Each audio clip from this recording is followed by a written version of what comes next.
Hi, mayong buntag sa tanan, no? Happy sa dito ulubas. Nag-adobo. Nag-adobo ako, guys, oh. Adobo kog manok. Yan. Mauni akong recipe karon, buntaga.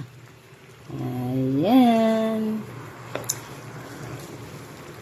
Ano lang nato siya sa hina kayong kalayo kay para gandahan yung pagkaluto niya.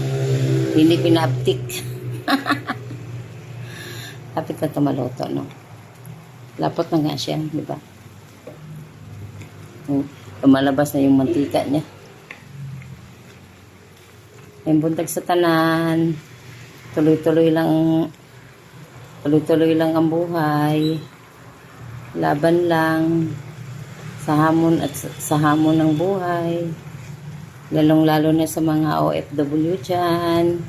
Saang sulok man kayo ng bansa.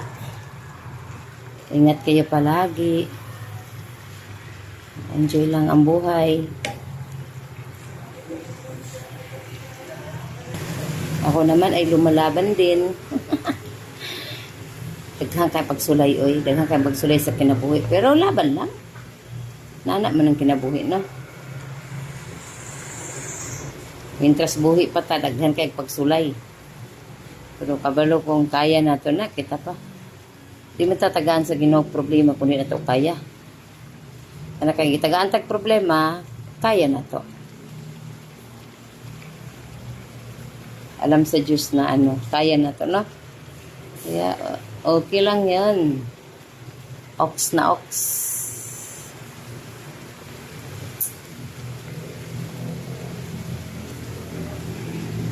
Balik taron na to ba para mo sumupog may lasa. Sweet and sour dito, guys, ha. Sa baa po sa mga sakyanan, eh. Kaya magkukusda po yung kalsada. Good morning pa sa baa. Sure na ko sa sapa kayo.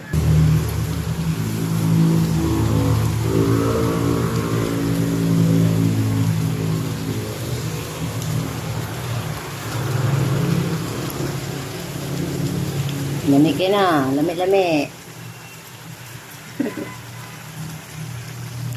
Lamig-lamig jud.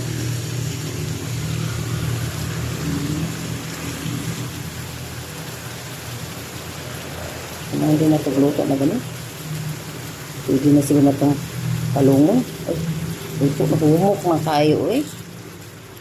Pwede naman din yung luto adi. Ay. Ayan. Salamat sa suporta. Salamat sa suporta, guys. Ayan. Luto na siya. Ready to serve na, no? Lapot na kayang sabaw niya, no? Thank you for watching. God bless us all. Off na to ang light. Ang ano niya, apoy. Ayan. Thank you. Kaon na mo. Kaon na. Diba? Kami na siya kayo. Yan, o. Ready to serve na to. Salamat sa support. O, maayong buntag sa tanan. Happy sa tour dito ulabas. God bless.